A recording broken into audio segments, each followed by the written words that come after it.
ॐ भूर्भुवः स्वः तत्सवितुर्वरेण्यम्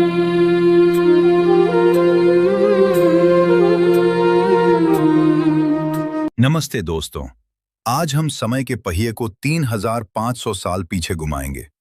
एक ऐसा दौर जब भारत के जंगलों में मंत्र गूंजते थे, जब पहिए वाली गाड़ियां धूल उड़ाती थीं और जब दुनिया के सबसे पुराने ग्रंथों की रचना हो रही थी।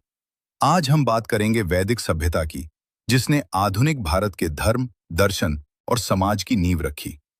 इतिहासकारों ने वैदिक काल को दो मुख्य हिस्सों में बांटा है। पहला, ऋग्वैदिक काल, जो 1500 से 1000 ईसा पूर्व तक रहा। यह सादगी और कबीलाई जीवन का दौर था। दूसरा, उत्तर वैदिक काल, जो 1000 से 600 ईसा पूर्व तक चला। यहां बड़े साम्राज्य बने और समाज की संरचना बदल गई। ऋग्वैदिक काल में जीवन प्राकृतिक था। लोग कबीलों में रहते थे, जिन्हें जन कहा जाता था। कबीले का मुखिया होता था राजन, लेकिन राजन कोई तानाशाह नहीं था। सभा और समिति जैसी संस्थाएं उस पर नियंत्रण रखती थीं, यानी उस समय भी लोकतंत्र के बीज मौजूद थे। समाज पितृसत्तात्मक था, लेकिन महिलाओं की स्थिति आज के मुकाबले काफी बेहतर थी।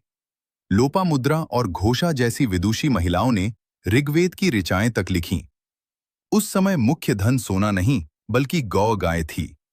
युद्ध भी अक्सर गायों के लिए ही होते थे, जिन्हें गविष्टि कहा जाता था। उत्तर वैदिक काल, जैसे ही समय बीता, 1000 ईसा पूर्व के करीब लोहे की खोज हुई। इसने सब कुछ बदल दिया। जंगलों को काटकर बड़े खेत बनाए गए। अब लोग कबीलों से निकलकर जनपदों में बसने लगे। राजा अब शक्तिशाली हो गया था और पद वंशानुगत बन गया। यहीं से समाज में वर्ण व्यवस्था कठोर होने लगी। ब्राह्मण, क्षत्रिय, वैश्य और शूद्र, ये विभाजन अब जन्म के आधार पर होने लगे।